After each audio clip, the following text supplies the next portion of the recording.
sabi ko, hindi kailangan every time before mag-start ang yung gathering namin. Gusto ko may prayer. So sabi ko kay Anton, hanap ka na ng kahit sino ang mag-lead. Tapos siya ang nag-lead. Surprise ako dun sa first month anniversary, April 11.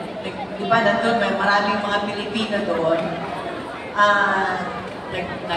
Nag-gathering, nagpapwentuhan, tapos may, yun na nga, bago nag-umpisa kasal.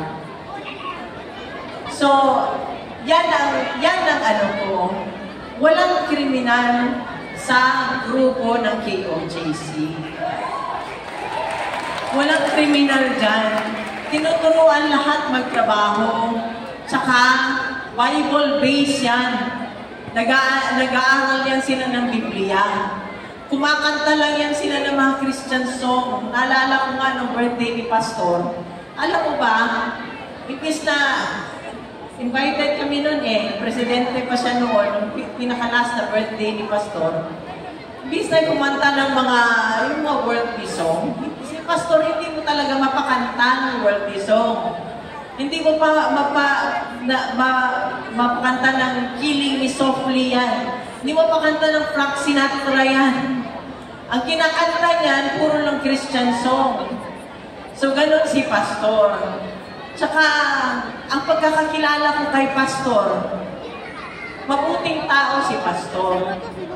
Wala mang kaso di ba? Walang kaso. Anong nangyari nung Naalala ko nga nung nagkagulo na noon kila Pastor, doon sa Davao, sinulog na yung lugar nila, may nagtanong sa akin, na kaibigan namin, sabi niya, merong ano daw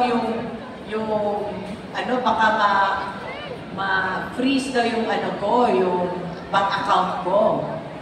Sabi ko, wala naman kaming business transaction nila, Pastor. Alam mo, pag pumunta kami sa kanila, iniimbitan nila kami sa kanila, nandun lang kami para kumain. Masarap sila magluto ng pagkain. Pinapakain lang nila kami, hindi kami pinapabayad. Kasali yung mga bodyguard doon. Sabi ko ganun. Saka kami kasi, pagka gusto magdagat ng anak ko, nangihiram lang kung pinatawagan ko lang sila, Pastor. Sabi ko, Pastor, pwede kami punta doon sa ninyo? Meron kasi silang dagat doon Yun lang namin. Sabi ko, wala kaming business transaction ni Pastor. Hindi niya ako pinibentahan ng kung ano-ano. Wala din ako binibenta sa kanya. So yan ang kay Pastor. Tsaka, isa ko, dito talaga, ako importante sa akin, yung totoo kang tao at totoo kang kaibigan. Bahala na, sabi ko nga ako, mas gusto ko pang maging kaibigan alam niyo may tindahan ako sa terminal, bus terminal. Gusto ko pang makipag-usap doon sa mga, yung nagtitinda sa sidewalk, kesa dito sa mga plastic Tupperware. So, mas gusto ko makausap yun, maghahalubilo sa kanila, kesa sa mga ganong klaseng tao. So,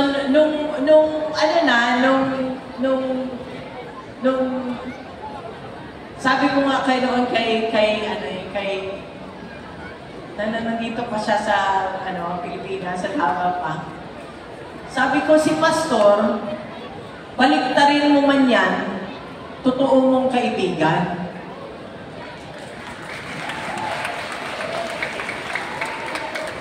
Inoferan man siya ng pera, hindi mo nila kayang bilihin. Totoo mong kaibigan. Kinulong na nila, kaibigan mo pa rin. Yun ang sabi ko kay PRD noon. So, dyan yun ako makita kung anong klaseng tao yung hindi ka lang mabuti porket yung habang nasa baba ka pa, makita mo yung totoong pag-uugali ng tao pagkat nandun na siya, sa taas na, nag-iiba ho ang ugali. Alam niyo, nung nanalo siyang presidente, grabe ang dasal ko. Sabi ko, Panginoon, help me to be humble. Kasi ayaw ko talaga, ayaw ko yung madala. Kaya, I stick to my old friends. Hindi ako, marami noon na nag-imbita porket naging presidente na siya, si ganito, ayaw ko na lang magitin. Di ba? Ayaw ko na lang magitin, pero nag-imbita. Hindi ako gano'n na tao. Kaya nagtatago ako kasi ayaw kong maimbita sa kung saan-saan na ayaw kong puntahan. Ayaw kong makipagplastikan. Buti pa dito. Alam ko, totoo yung kaharap ko. Di ba? Buti pa to. Pag palakpak. Pag sinabi mo, pangit ka, Anilet. Sasabihin niyo, di ba? Ayaw ko ng bahala na yung hindi. Ang karamihan ngayon, ma'am, nung panahon ni former President, nakapuntot. Bigla ka na lang magulang. Kaibigan ba namin to? Bakit biglang nandyan na lang, di ba? Ngayon, ma'am, wala na sila, ma'am. Okay lang, ganun talaga. Wala na. Okay lang yung wala na. Ang problema, gawaan ka pa talaga ng masama. Kagaya ng ginawa nila ngayon kay former President. Alam mo, ma'am, hanggang ngayon para sa akin parang pangungot. Kasi kidnapping talaga yun eh. Hindi ko akalain na pwede ka palang tanggalin at ilipad ng ibang bansa na wala kang passport. Kasi nung time na yun, is ginagaling kami sa Hong Kong, yung yaya ni Kitty yan na yaya ni Namira ngayon. That means 21 years na siya sa amin. Sabi ko, kasi ilang araw ng absent, binog ko na yung flight nun pabalik ng Davao. So, ibang gamit namin, dinala na niya. So, kaya nung nagtaka ako, sabi ko, nung nandun kami sa Villamor, ma'am, paikot-ikot ako. Ako ang lumalabas eh. Natulog na lang si PRD noon kasi maaga yung flight namin. Natulog siya doon sa sofa. Nakita niyo yung litrato nun, di ba? Sa sofa siya natutulog. Ako, labas ako dito sa exit na to, labas naman ako doon, hindi ako mapakali. Kasi gusto kong malaman anong mangyayari, ano ba talaga. So yung isang lawyer doon, tinanong ko, sabi ko, attorney, anong papeles na? Sabi niya, ma'am, ayaw pa ipapasok ang papeles eh, para document yun eh, na pirmahan niya para madala sa Supreme Court. So, tapos sabi niya, attorney, paano yan? Halika, labas tayo, kunin natin. Tapos sabi niya sa akin, ma'am, may nagawan ng paraan. Meron daw kaya pala matagal, kasi ang kapal, ganito kakapal. Hindi ako mapakali, tulog kasi siya eh. Ikot ako dito, nataka ako, bakit may aeroplano maingay sa labas? Na maandar hanggang umaga yun, magmula pagdating namin hanggang gabi na yun. So, nung napuslit ko, yung napirmahan na yung document, di ba kita niyo na nangyari? From paglabas namin, di ba kita, wala namang, sino hindi nakakita nun? Sino hindi nakakita? Lahat, di ba? Napanood nyo lahat, di ba? Di ba? Nasa social media lahat.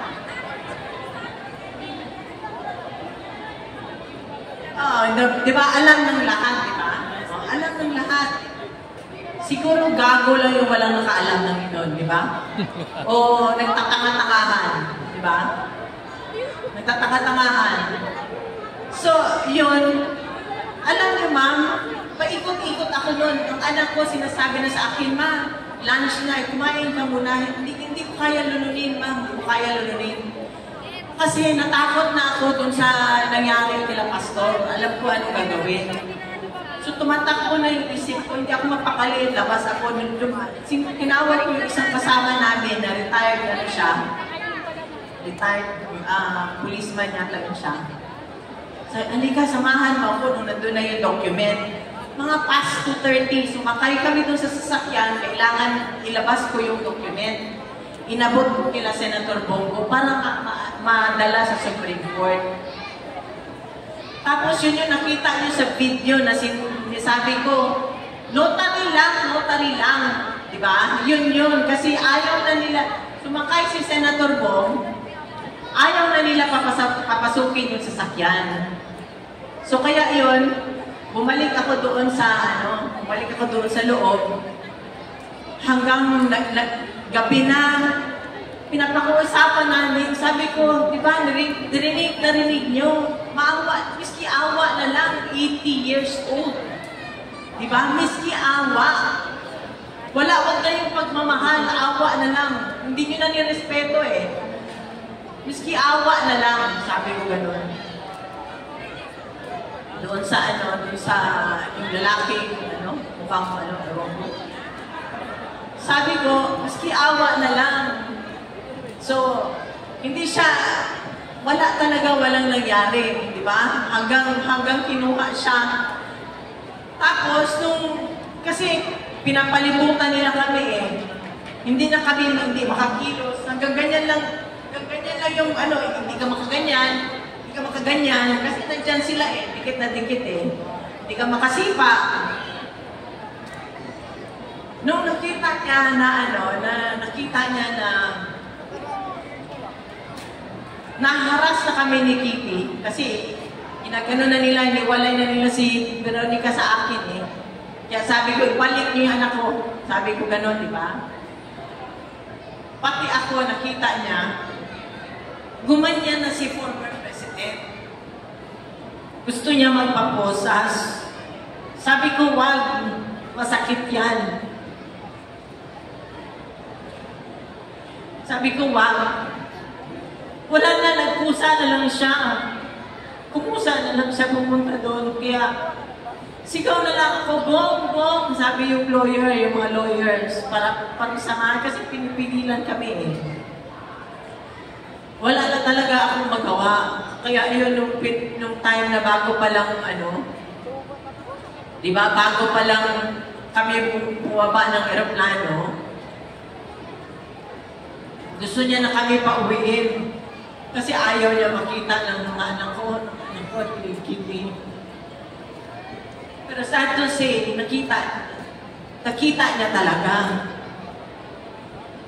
So yun, natangay na siya. Biruin mo, ilang oras kami doon? 10 oras pa kami.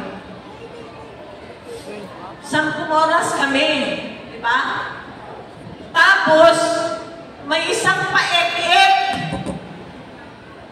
10 oras kami doon.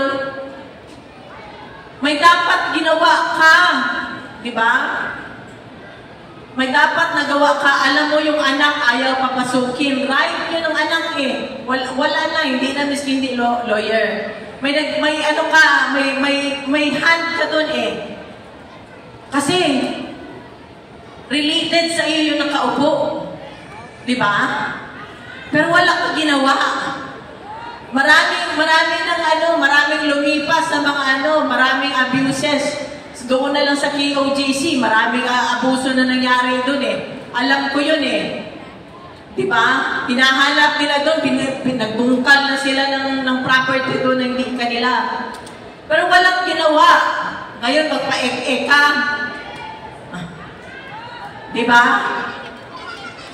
So, yun ang ko. Kasi ang bilin talaga sa akin ni Presidente, sa amin, sabi niya, 10, Duterte.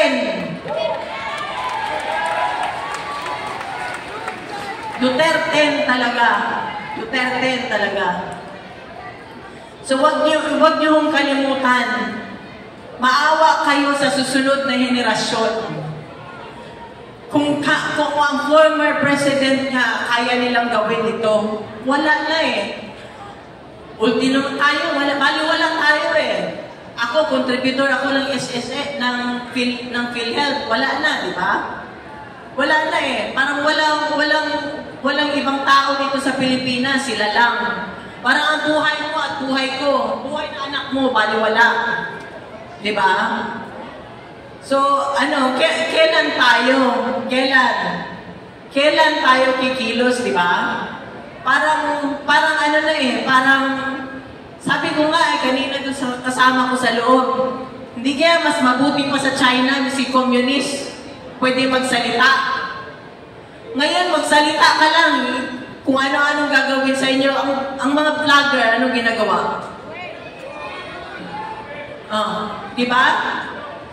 Social media, yan ang free, yan ang binigay sa atin. Hindi mo kailangan magbayad sa isang mainstream media para makapagsalita sa social media. Ngayon, pinagbabawal nila yan. Baka sa sunod, paghinga ninyo, bawal na.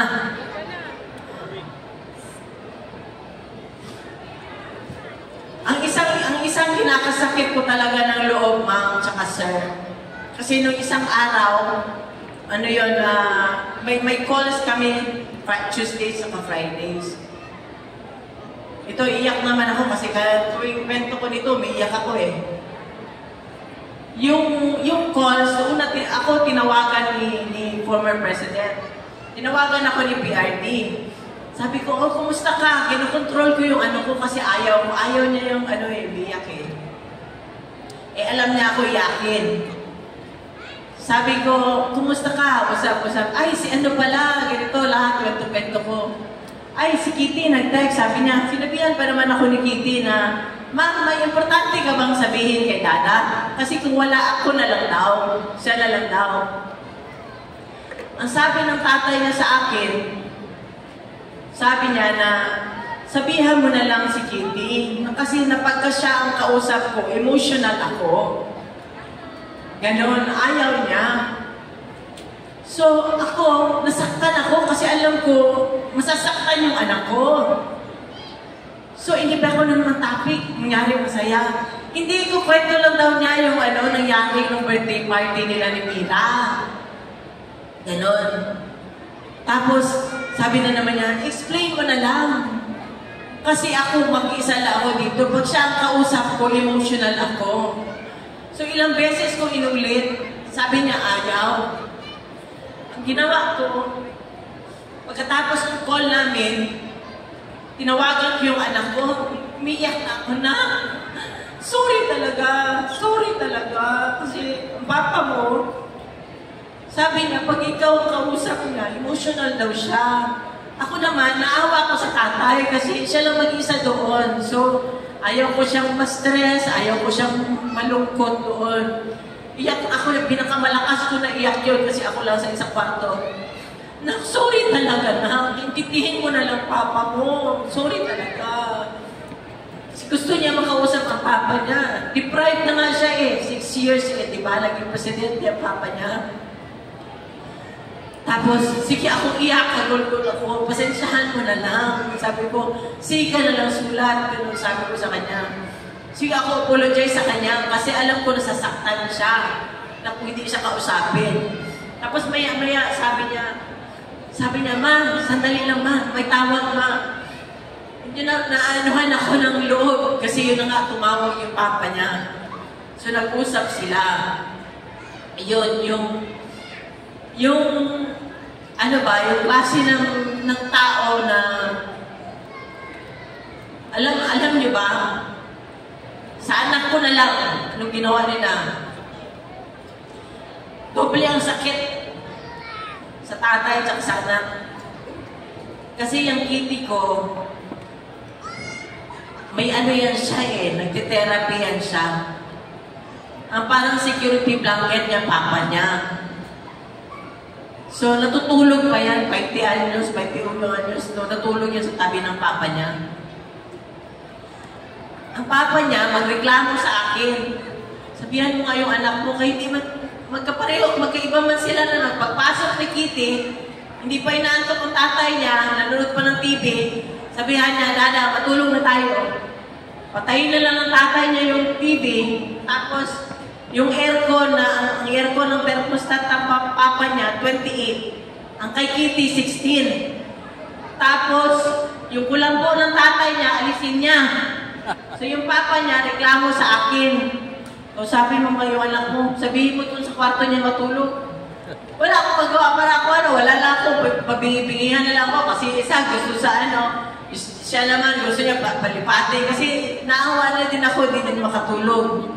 Tsaka pag nung nag-aaral siya sa Manila, sabihan niya ako pagka na naman siya, may moment siya, ma, kailan papuntahin mo na si Dada dito, wala man siya trabaho. Gano'n lang sabi niya, kasi gusto niya magbantay sa kanya. Bakit ano ba ginagawa ni Dada dyan? Wala man siyang trabaho. Yung tatay naman niya, naawa naman ako kasi ayaw na sumakay ng aeroplano. Ano na ba? Siyempre, matanda na.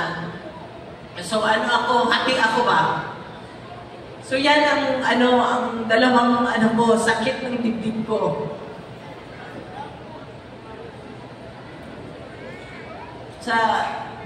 Kay former president tsaka sa anak ko.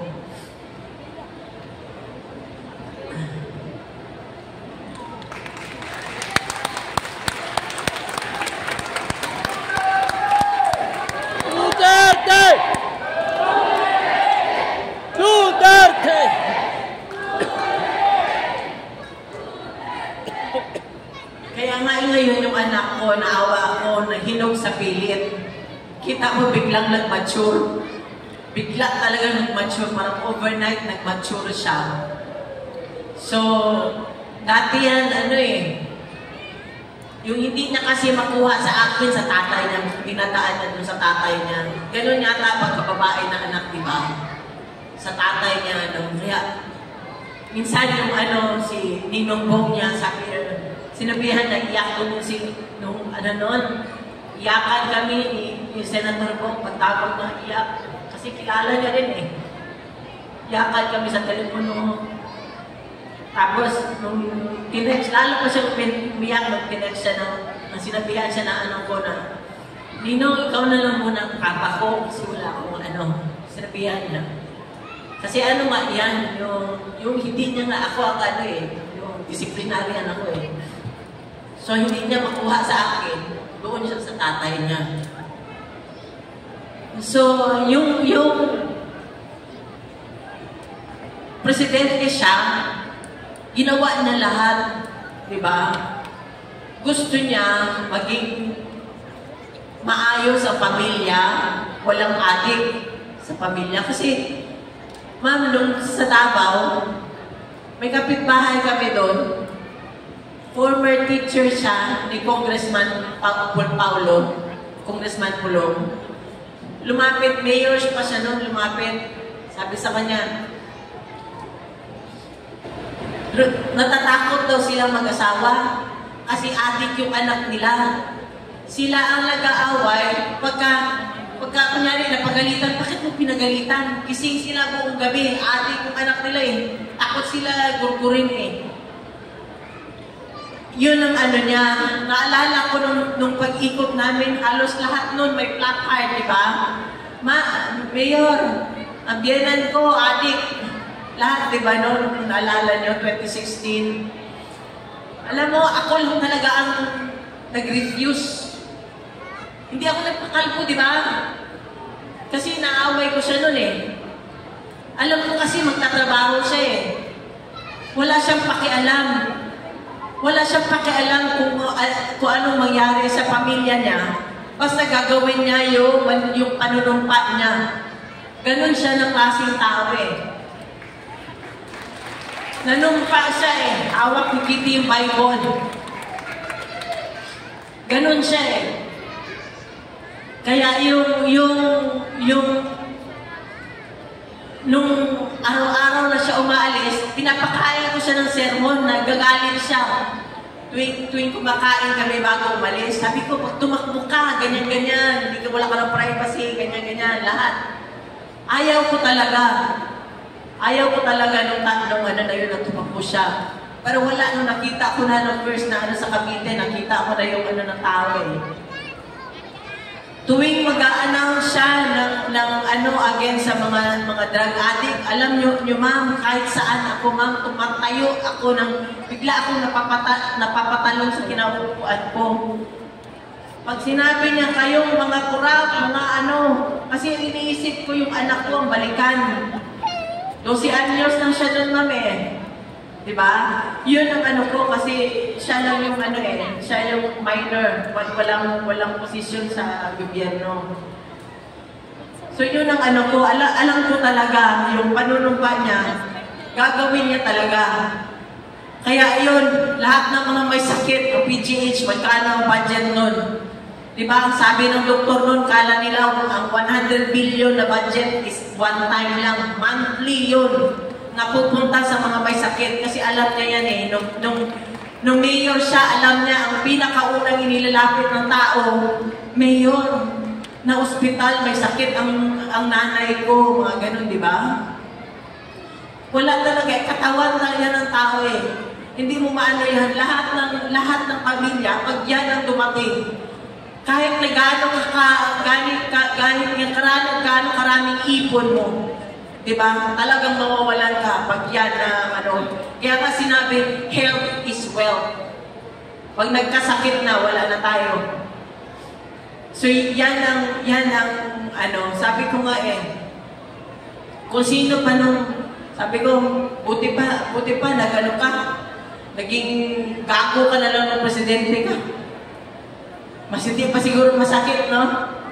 Sana nga, sabi ko, nag-ano ka na lang, namurakot ka na lang, kung ano ginawa mo.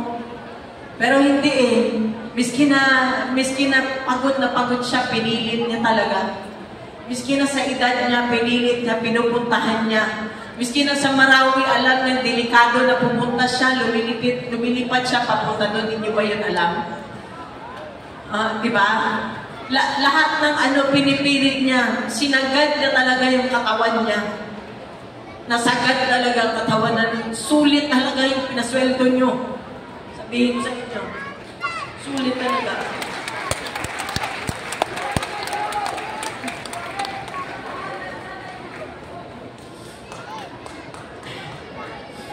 Kaya ngayong May, pantayan natin, ngayong eleksyon, pantayan natin ang boto natin para sa susunod na henerasyon, sa mga kabataan. Sana magtino na tayo, magtanda tayo, magluklok tayo sa gobyerno na hindi yung pansarili lang ang gagawin, ang magpapa-elect lang dyan pagkatapos ng pansarili na nila, isipin nila. Yung totoo, sanang may puso para sa tao. Mahirap po yun eh. Ito, si President Duterte talaga, may bintang na lahat. Babaero, di ba? Pero yan, patriotism, di mo maano yan sa kanya. In fact, pwede ko sabihin pa, mas minahal pa niya kayo ang bansa kaysa sa amin. Kasi hindi niya inantala sa pamilya. Hindi niya inantala na makidnap ba o maano ba ang pamilya. Salamat, ma'am. Salamat. Duterte!